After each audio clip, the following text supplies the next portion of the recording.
विद्यार्थी मित्रांनो नमस्कार। इयत्ता 8वी शिष्यवृत्ती परीक्षेमधील गणित विषयातील संख्याज्ञान या घटकावर आधारित अगोदर आपण 3 व्हिडिओ केलेले आहेत। त्याच मालिकेतील हा चौथा व्हिडिओ आहे। याच्यामध्ये संख्याज्ञानावर आधारित वेगवेगळे प्रश्न आहेत, त्यांचा सराव आपण करणार आहोत। स्वाध्याय 1.4 आहे। पहिला प्रश्न पाहूया। ऋण 5/7 व ऋण 8/13 यांच्या दरम्यान असणारी परिमेय संख्या कोणती? दिलेल्या संख्या आपण प्रथम लिहून घेऊया। दिलेल्या संख्या आहेत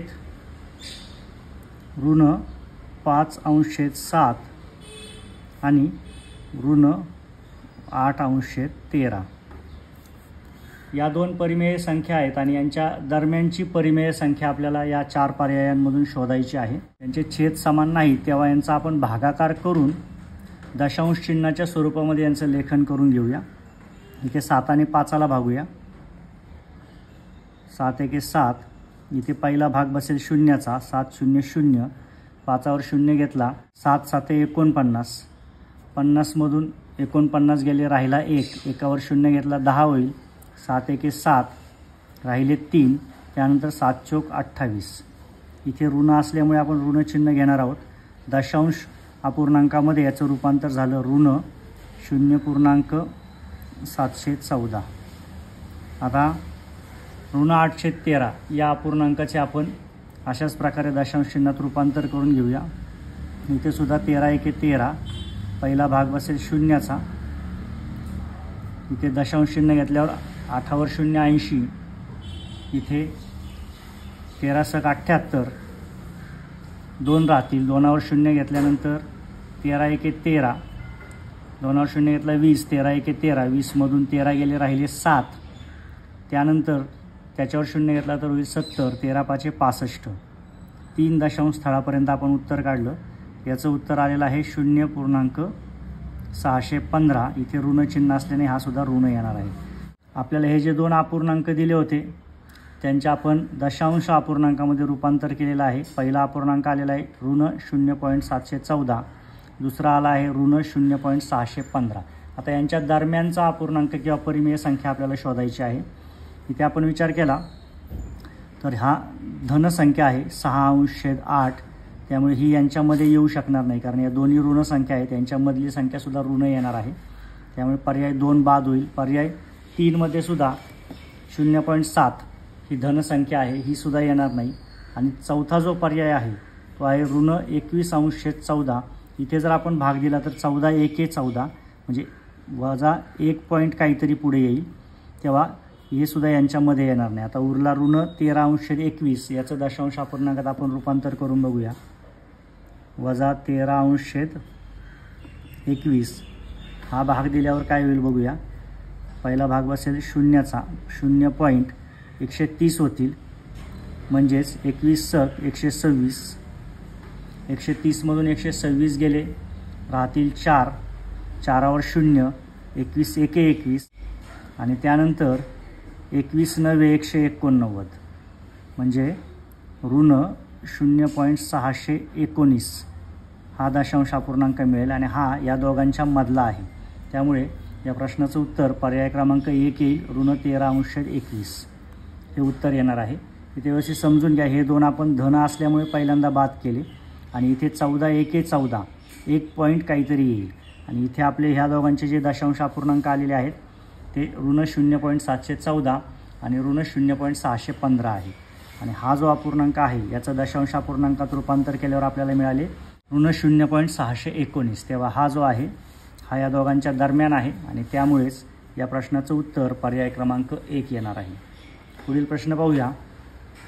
प्रश्न क्रमांक 2 आहे 2/4 ऋण 5/9, 7/3 आणि ऋण 6/2 या परिमेय संख्यांपैकी कोणती संख्या पूर्णांक संख्या आहे? इथे आपल्याला पूर्णांक संख्या शोधायची आहे। आता इथे जर आपण यांना भाग दिला तर 1/2 होईल, म्हणजे ही पूर्णांक येणार नाही।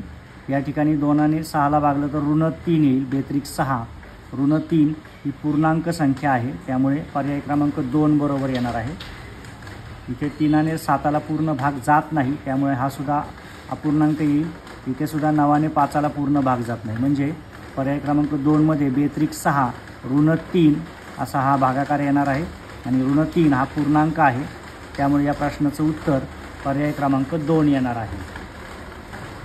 पुढील प्रश्न पाहूया। प्रश्न क्रमांक 3 आहे, ज्या संख्येचे दशांश रूप अखंड व आवर्ती असते अशा संख्यांना टिंबटिंब व टिंबटिंब म्हणतात। आपल्याला 2 अचूक पर्याय निवडायचे आहेत।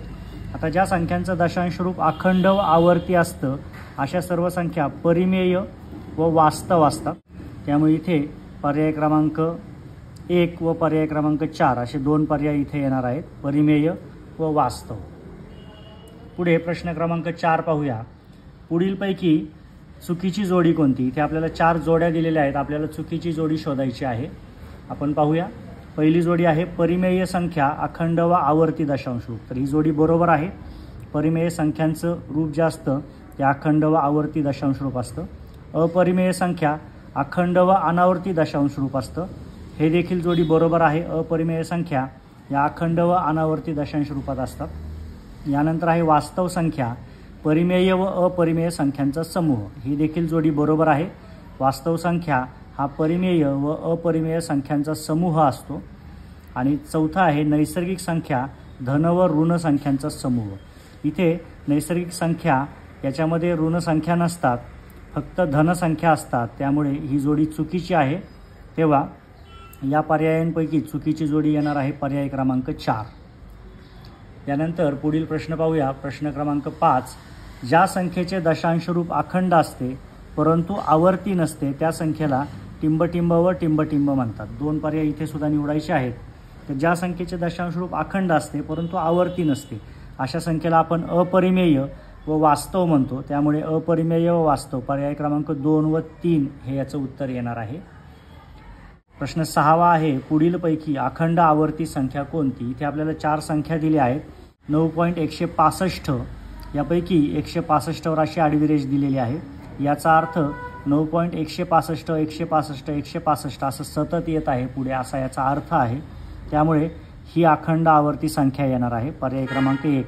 इथे 9.165 आहे, इथे 0.9165 आहे आणि इथे 91.65 पुढे पुन्हा पॉईंट दिलेला आहे। तर यापैकी पर्याय क्रमांक 1 बरोबर आहे। अखंड आवर्ती संख्या जी आहे ती ही आहे, कारण इथे अखंडपणे पुन्हा पुन्हा 165 165 पुढे पुढे येत राहणार आहे। पुढे प्रश्न 7 आहे, 0.67 या संख्येचे अखंड आवर्ती रूप कोणते? 6.70 0.670 वरती आडवी रेष, 0.670 आणि शून्यावर टिंब, 0.670। तर यापैकी 0.670 आणि वरती टिंब हे 0.67 या संख्येचे आवर्ती रूप आहे। कसे ते समजून घ्या। आपल्याला दिलेली संख्या आहे 0.67। आता ही 0.67 म्हणजेच 0.67 आणि पुढील सर्व स्थानं 0 अशा पद्धतीने आहे। हा 0 पुढे पुढे येत राहील आणि हे दर्शवण्यासाठीच 0.67 आणि इथे 0 लिहून त्याच्यावर टिंब देतात। याचाच अर्थ असतो पुढे पुढे पुढे 0 पुन्हा पुन्हा पुन्हा येणार आहे। त्यामुळे 0.67 ही जी संख्या दिलेली आहे या संख्येचे अखंड आवर्ती रूप 0.67 आणि पुढे 0 लिहून त्याच्यावर टिंब हे येणार आहे पर्याय क्रमांक 3। यानंतर पुढीलपैकी परिमेय संख्या कोणती? इथे परिमेय संख्या कोणती विचारलं आहे। पहिली संख्या आहे 1.35, हीच परिमेय संख्या आहे।